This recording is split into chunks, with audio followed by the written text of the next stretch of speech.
வணக்கம். இன்றைய முக்கிய செய்திகள். நாளை திங்கட்கிழமை ராஜ்நிவாசில் கவர்னர் முன்னிலையில் அமைச்சராக புதுச்சேரி முதல்வரின் பாராளுமன்ற செயலாளர் திரு ஜான்குமார் அவர்கள் பதவியேற்க உள்ளார்.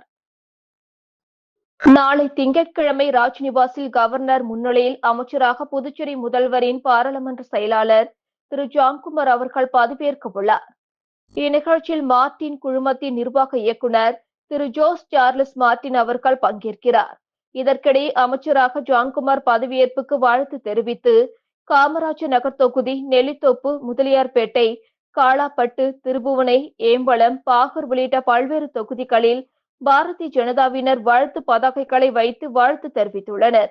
ஜான்குமார் அமைச்சராக பதவியேற்கும் தினத்தில் காமராஜர் நகர் தொகுதி அலுவலக வளாகத்தில் தினம்தோறும் நடைபெறும் அன்னதானத்தை விட அன்று சுமார் 1000 பேருக்கு தலைவாழை இலையுடன் பிரியாணி வழங்கப்பட உள்ளது குறிப்பிடத்தக்கது. புதுச்சேரியில் புதிய அமைச்சராக பதவியேற்க உள்ள திரு ஜான்குமார் அவர்கள் மரியாதை நிமித்தமாக ஆளுநரை சந்தித்து வாழ்த்து பெற்றார். நாளை திங்கட்கிழமை புதிய அமைச்சராக புதுச்சேரி முதல்வரின் பாராளுமன்ற செயலர் திரு ஜான்குமார் அவர்கள் பதவியேற்க உள்ளார். கவர்னர் மாளிகையில் பதவியேற்பு விழா மதியம் 1:30 மணியளவில் நடக்கிறது. கவர்னர் கைலாஷ்நாதன் அமைச்சர் ஜான்குமாருக்கு பதவி பிரமாணமும் ரகசிய காப்பு பிரமாணமும் செய்து வைக்கிறார். முன்னதாக மதியம் 12:30 மணிக்கு 3 நியமன எம்எல்ஏக்கள் பதவியேற்பு விழா சட்டசபை வளாகத்தில் நடக்கிறது. சபாநாயகர் செல்வம் 3 நியமன எம்எல்ஏக்களுக்கு பதவி பிரமாணம் செய்து வைக்கிறார். இதற்காக சட்டசபை வளாகத்தில் தற்காலிக பந்தல் அமைக்கப்பட்டுள்ளது. இதற்கிடையே அமைச்சர் ஜான்குமார் பதவியேற்பு விழாவில் மார்டின் குழுமத்தின் நிர்வாக இயக்குநர் ஜோஸ் சார்லஸ் மார்டின் குடும்பத்தினர் பங்கேற்கின்றனர். ஜான்குமார் பதவியேற்கும் தினத்தில் காமராஜ் நகர் தொகுதியில் தினமும் நடைபெறும் அன்னதானத்தில் 1000 பேருக்கு தலைவாழை இலையுடன் மட்டன் பிரியாணி, முட்டை, வஞ்சிர மீன் கிரேவி வழங்கப்பட உள்ளது. முன்னதாக அமைச்சராக பதவியேற்க உள்ள ஜான்குமார் அப்பா பைத்தியசுவாமி கோயிலில் முதல்வர் ரங்கசாமியை சந்தித்து ஆசி பெற்றார். அதேபோல் ராஜ்நிவாஸ் சென்று கைலாஷ்நாதனை முன்னதாக சந்தித்து வாழ்த்து பெற்றார். புதுச்சேரியில் 3 ஆயுள் தண்டனை கைதிகளை விடுதலை செய்ய கவர்னர் உத்தரவிட்டுள்ளார். புதுச்சேரி காலாப்பட்டில் மத்திய சிறைச்சாலை உள்ளது. இங்கு 250க்கும் மேற்பட்ட ஆயுள் மற்றும் விசாரணை கைதிகள் அடைக்கப்பட்டுள்ளனர். 14 ஆண்டுகளை கடந்து சிறையில் இருக்கும் ஆயுள் தண்டனை கைதிகள் நன்னடத்தை அடிப்படையில் விடுதலை செய்யப்பட்டு வருகின்றனர். அதன்படி முதலியார்பேட்டை காவல் நிலையத்தில் கடந்த 2004இல் ஜெயக்குமார் என்பவரை நாட்டு வெடிகுண்டு வீசி கொலை செய்த வழக்கில் ரவுடி ஜக்கான் உள்ளிட்ட 6 பேர் கைது செய்யப்பட்டு ஆயுள் தண்டனை விதிக்கப்பட்டது. இதில் ரவுடி ஜக்கான் கடந்த 2012இல் போலீஸ் வேனிலேயே வெடிகுண்டு வீசி கத்தியால் வெட்டி கொலை செய்யப்பட்டார். மீதமுள்ள 5 பேர் 20 ஆண்டுகளுக்கு மேல் ஆயுள் தண்டனை அனுபவித்த நிலையில் வெங்கடேஷ், சதீஷ் ஆகியோர் கடந்த ஜனவரி மாதம் விடுதலை செய்யப்பட்டனர். இந்த நிலையில் இவ்வழக்கில் மீதமுள்ள மதன், நாராயணன், சங்கர் என்கிற ஜெய்சங்கர் ஆகிய 3 ஆயுள் தண்டனை கைதிகளை நன்னடத்தை அடிப்படையில் விடுதலை செய்வது குறித்து ஆலோசனை நடத்தப்பட்டது. ஆயுள் தண்டனை கைதிகளை முன்கூட்டியே விடுதலை செய்வதற்கான ஆலோசனை கமிட்டி உள்துறை அமைச்சர் நமச்சிவாயம் தலைமையில் கூடி ஆலோசித்து மேற்கண்ட 3 கைதிகளையும் விடுவிக்க முடிவு செய்து அதற்கான பரிந்துரையை கவர்னருக்கு அனுப்பி வைத்தது. இதனை ஏற்று புதுச்சேரி சிறை விதிகள் 2021 கீழ் மேற்கண்ட 3 ஆயுள் தண்டனை கைதிகளையும் விடுதலை செய்ய கவர்னர் கைலாஷ்நாதன் தற்போது உத்தரவிட்டுள்ளார். கவர்னரின் உத்தரவை புதுச்சேரி உள்துறை சார்பு செயலர் ஹீரன் வெளியிட்டுள்ளார். புதுமை கைவினை கலைஞர்கள் கூட்டுறவு சங்க கண்காட்சி முதல்வர் ரங்கசாமி திறந்து வைத்தார். புதுச்சேரி புதுமை கைவினை கலைஞர்கள் கூட்டுறவு சங்கத்தின் சார்பாக கைவினை பொருட்கள் கண்காட்சி தொடக்க விழா கடற்கரை கிராப் பஜார் வளாகத்தில் நடைபெற்றது. இவ்விழாவில் முதலமைச்சர் ரங்கசாமி, சபாநாயகர் செல்வம் ஆகியோர் முன்னிலையில் நடைபெற்றது.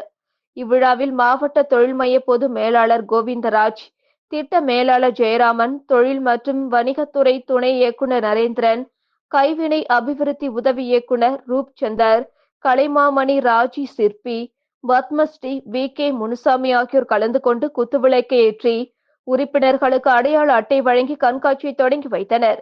இந்நிகழ்ச்சியில் கைவினை கலைஞர்கள், பொதுமக்கள் பெருமளவில் கலந்து கொண்டு கைவினை பொருட்களின் கண்காட்சியை கண்டுகளித்து சிறப்பித்தனர். அரசு பணியாளர்கள் நல கூட்டமைப்பு 14ஆம் ஆண்டு பொதுக்குழு கூட்டத்தில் வவுச்சர் ஊழியர்களை பணி நிரந்தரம் செய்ய வேண்டும் உள்ளிட்ட பல்வேறு தீர்மானங்கள் நிறைவேற்றப்பட்டன. அரசு பணியாளர்கள் நல கூட்டமைப்பின் 14ஆம் ஆண்டு பொதுக்குழு கூட்டம் ஜவஹர் நகர் சமுதாய நலக்கூடத்தில் இன்று நடைபெற்றது. கூட்டமைப்பின் தலைவர் சரவணன் தலைமையில் நடைபெற்ற கூட்டத்தில் கூட்டமைப்பின் வழக்கறிஞர் கார்த்திகேயன் முன்னிலை வகித்தார். இந்த கூட்டத்தில் புதுச்சேரி, காரைக்கால் மற்றும் ஏனாமை சேர்ந்த 1000க்கும் மேற்பட்ட வவுச்சர் ஊழியர்கள் கலந்து கொண்டனர். கூட்டத்தில் பொதுப்பணித்துறையில் 14 ஆண்டு காலமாக பணிபுரியும் வவுச்சர் ஊழியர்களை பணி நிரந்தரம் செய்ய வேண்டும். மத்திய அரசின் குறைந்தபட்ச சட்டக்கூலி ரூபாய் 26,910 7வது ஊதியக்குழு பரிந்துரைப்படி உடனடியாக அமல்படுத்த வேண்டும். நிரந்தர ஊழியர்கள் செய்யும் அதே வேலையை செய்யும் வவுச்சர் ஊழியர்களுக்கு சம ஊதியம் வழங்க வேண்டும் உள்ளிட்ட பல்வேறு தீர்மானங்கள் நிறைவேற்றப்பட்டன. வரும் ஆகஸ்ட் மாதத்திற்கு கோரிக்கைகளை நிறைவேற்றாவிட்டால் தொடர் போராட்டத்தில் ஈடுபடுவோம் என்றும் சட்ட ரீதியான வழக்குகளை மேற்கொள்வோம் என அரசுக்கு எச்சரிக்கை விடுக்கப்பட்டது.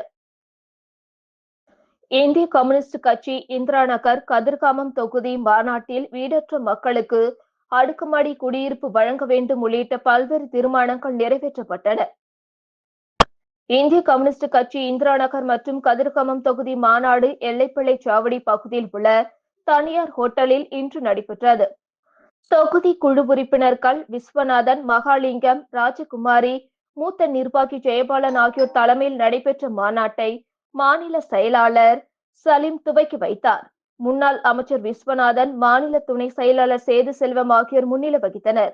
சுமார் 100க்கும் மேற்பட்டோர் கலந்து கொண்ட மாநாட்டில் கனகநேரில் ரசாயன கழிவுநீர் கலப்பதை தடுத்து நிறுத்தி தூர்வார வேண்டும். கதிர்காமம், இந்திரா நகர் தொகுதி முழுவதும் குண்டு குழியுமாக உள்ள சாலைகளை சரி செய்ய வேண்டும். வீடற்ற மக்களுக்கு அடுக்குமாடி குடியிருப்பு மற்றும் பட்டா வழங்க வேண்டும். சண்முகாபுரம் சுடுகாட்டை சீரமைத்து மின் தகன மேடை அமைத்து தர வேண்டும் உள்ளிட்ட பல்வேறு தீர்மானங்கள் நிறைவேற்றப்பட்டன. காதல் விவகாரத்தில் பெண்ணின் வீட்டின் முன்பு பெட்ரோல் குண்டு வீசி மிரட்டல் விடுத்த இளைஞரை போலீசார் கைது செய்தனர். புதுச்சேரி வில்லியனூர் அடுத்த அரசூர்பேட் பகுதியை சேர்ந்தவர் ஷியாம். இவர் அதே பகுதியை சேர்ந்த ஒரு பெண்ணை காதலித்து வந்துள்ளார். கடந்த சில மாதங்களுக்கு முன்பு இவர் நடவடிக்கை பிடிக்காததால் அந்த பெண் இவரிடம் பேசுவதை நிறுத்திவிட்டார். இதனால் ஆத்திரமடைந்த ஷியாம் தன்னை மீண்டும் காதலிக்குமாறு அந்த பெண்ணுக்கு நாள்தோறும் தொல்லை கொடுத்ததாக கூறப்படுகிறது. இந்த நிலையில் நேற்று முன்தினம் இரவு அந்த பெண்ணின் வீட்டின் முன்பு ஷியாம் பெட்ரோல் குண்டு வீசி மிரட்டல் விடுத்துள்ளார். இது குறித்து அந்த பெண் கொடுத்த புகாரின் பேரில் வில்லியனூர் போலீசார் வழக்கு பதிவு செய்து ஷியாமை கைது செய்தனர். பின்னர் நீதிமன்றத்தில் ஆஜர்படுத்தி காலாப்பட்டு சிறையில் அடைத்தனர். காரைக்கால் காவல் நிலையத்தில் நடந்த மக்கள் மன்ற நிகழ்ச்சியில் டிஐஜி சத்யசுந்தரம் பொதுமக்களிடம் குறைகளை கேட்டறிந்தார். புதுச்சேரி காவல் நிலையங்களில் மக்களிடம் நேரடியாக குறைகளை கேட்டறிந்து நிவர்த்தி செய்யும் வகையில் மக்கள் மன்றம் நிகழ்ச்சி நடந்து வருகிறது. அதன்படி காரைக்கால் காவல் நிலையத்தில் நடந்த மக்கள் மன்றம் நிகழ்ச்சியில் DIG Sathyasundaram, senior SP Lakshmi Soujanya, SP Subramanian ஆகியோர் பொதுமக்களிடம் குறைகளை கேட்டறிந்து உடனடியாக அதனை நிவர்த்தி செய்யும் நடவடிக்கை மேற்கொண்டனர். இதேபோல் வில்லியனூர் காவல் நிலையத்தில் எஸ்பி வம்ச ரெட்டி, தன்வந்திரி நகர் எஸ்பி வீரவல்லவன், முதலியார்பேட்டையில் எஸ்பி பக்தவச்சலம், ஒதியஞ்சாலையில் எஸ்பி பழனிவேல், போக்குவரத்து போலீஸ் நிலையங்களில் எஸ்பிக்கள் செல்வம் மற்றும் மோகன்குமார் ஆகியோர் பொதுமக்களிடம் குறைகளை கேட்டறிந்து நிவர்த்தி செய்தனர். இதில் பொதுமக்களிடமிருந்து 97 புகார்கள் பெறப்பட்டு 44 புகார்களுக்கு உடனடியாக நடவடிக்கை எடுக்கப்பட்டது. மக்கள் மன்றத்தில் 253 பேர் பங்கேற்று புகார்களை அளித்தனர். சைபர் மோசடி கும்பலிடம் புதுச்சேரியை சேர்ந்த 4 பேர் ரூபாய் 5.96 லட்சம் ஏமாந்துள்ளனர். திருமாம்பாக்கத்தை சேர்ந்தவர் மகேஷ்குமார். இவரை தொடர்பு கொண்ட மர்ம நபர் ஆன்லைனில் பகுதி நேர வேலையாக தகவல் பதிவில் முதலீடு செய்து பணிகளை முடித்தால் அதிக பணம் சம்பாதிக்கலாம் என கூறியுள்ளார். இதை நம்பி அவர் மர்ம நபர் அறிவுறுத்தலின்படி 4,68,127 ரூபாயை முதலீடு செய்து ஏமாந்தார். இதேபோல் முதலியார்பேட்டையை சேர்ந்த நபர் 89,680, புதுச்சேரி நூறடி சாலையை சேர்ந்த நபர் 11,800, செயின்ட் மார்டின் வீதியை சேர்ந்த நபர் 27,160 என 4 பேர் சைபர் மோசடி கும்பலிடம் 5,96,767 ரூபாயை ஏமாந்துள்ளனர். இது குறித்த புகாரின் பேரில் சைபர் கிரைம் போலீசார் வழக்கு பதிந்து விசாரித்து வருகின்றனர். சோலார் பேனல் திட்ட விழிப்புணர்வு முகாமில் பொதுமக்கள் ஆர்வமுடன் பங்கேற்றனர். புதுச்சேரி மின்துறை மற்றும் புதுப்பிக்கத்தக்க எரிசக்தி முகமை இணைந்து பிரதம மந்திரி சூரிய வீடு இலவச மின்சார திட்டத்தின் மூலம் வீட்டு மேற்கூரைகளின் மேல் சூரிய ஒளி மின் நிலையம் நிறுவுவதன் நன்மைகள் குறித்து பொதுமக்கள் அனைவரும் அறிந்து கொள்வதற்கும் இத்திட்டத்தில் சேர்ந்து கொள்வதற்காகவும் ஒரு விழிப்புணர்வு முகாமை தேங்காய்திட்டு ரோடு மரப்பாலம் ஸ்ரீ ரங்கநாயகி மகாலில் நடைபெற்றது.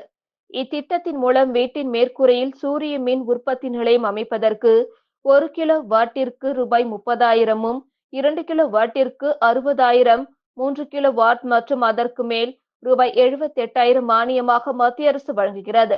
இத்திட்டத்தின் மூலம் இதுவரை 1205 நுகர்வோர் சூரிய மின் உற்பத்தி நிலையங்களை தங்கள் வீட்டு மேற்கூரைகளில் நிறுவியுள்ளனர். இவர்களுக்கு ரூபாய் 8.21 கோடி அளவுக்கு இத்திட்டத்தின் கீழ் மானியம் அளிக்கப்பட்டுள்ளது. இம்முகாமில் பொதுமக்கள் அனைவரும் பங்கேற்று இத்திட்டத்தின் பயன்களை அறிந்து கொண்டு இத்திட்டத்தில் சேர்ந்து பயனடைந்தனர்.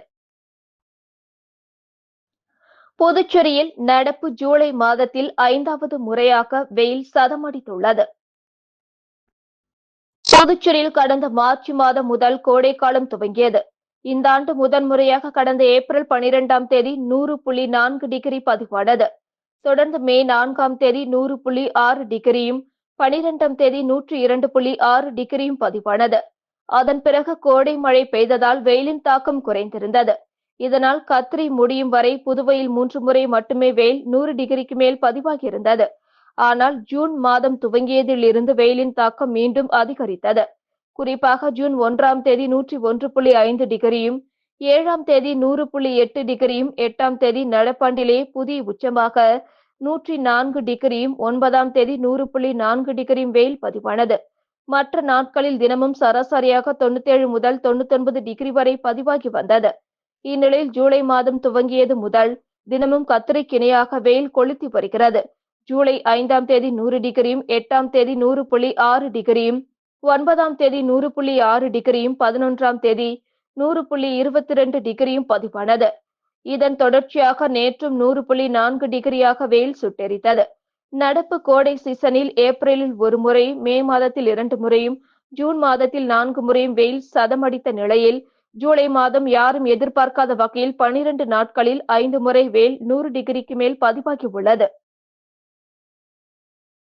பணி நிரந்தரம் செய்ய கோரி பிஆர்டிசி ஊழியர்கள் வரும் 28ஆம் தேதி தொடர் வேலைநிறுத்த போராட்டத்தில் ஈடுபட உள்ளனர்.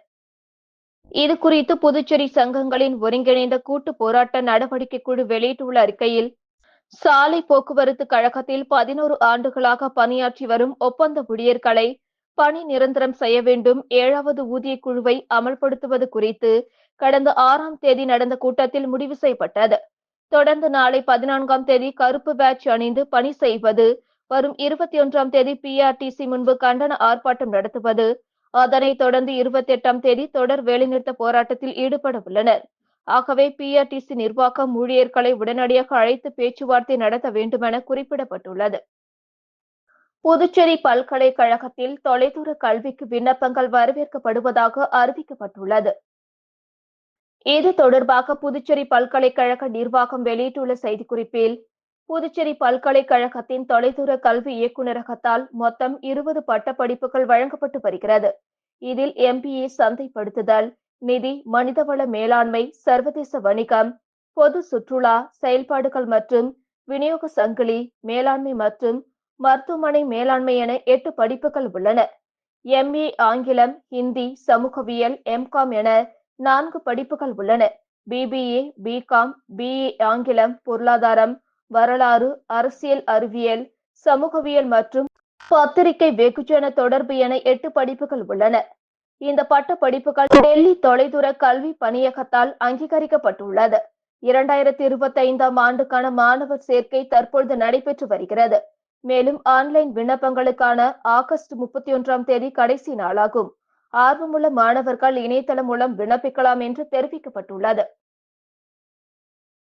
லாஸ்பேட்டை திரௌபதி அம்மன் கோவில் தீமிதி விழாவில் திரளான பக்தர்கள் கலந்து கொண்டு தீமிதித்து நேர்த்திக்கடன் செலுத்தினர். புதுச்சேரி லாஸ்பேட்டையில் திரௌபதி அம்மன் கோவில் தீமிதி திருவிழா கடந்த மாதம் 30ஆம் தேதி கொடியேற்றத்துடன் தொடங்கியது. விழா நாட்களில் தினமும் அம்மனுக்கு சிறப்பு பூஜைகள் நடைபெற்று வந்தது. விழாவின் முக்கிய நிகழ்ச்சியான தீமிதி நேற்று முன்தினம் இரவு நடந்தது. முன்னதாக காலையில் திரௌபதி அம்மனுக்கு சிறப்பு அபிஷேகம், அலங்காரம், மகா தீபார்த்தனை நடைபெற்றது. இரவு திரௌபதி அம்மன் சிறப்பு அலங்காரத்தில் தேரோட்டம் நடைபெற்றது. இதைத் தொடர்ந்து திரளான பக்தர்கள் தீ மிதித்து தங்களது நேர்த்திக்கடனை செலுத்தினர். இதில் ஏராளமான பொதுமக்கள் கலந்து கொண்டனர். விழாவின் நிறைவாக மஞ்சள் நீராட்டுடன் சுவாமிகள் வீதி உலா நடைபெற்றது. இத்துடன் செய்திகள் நிறைவடைந்தன. வணக்கம்.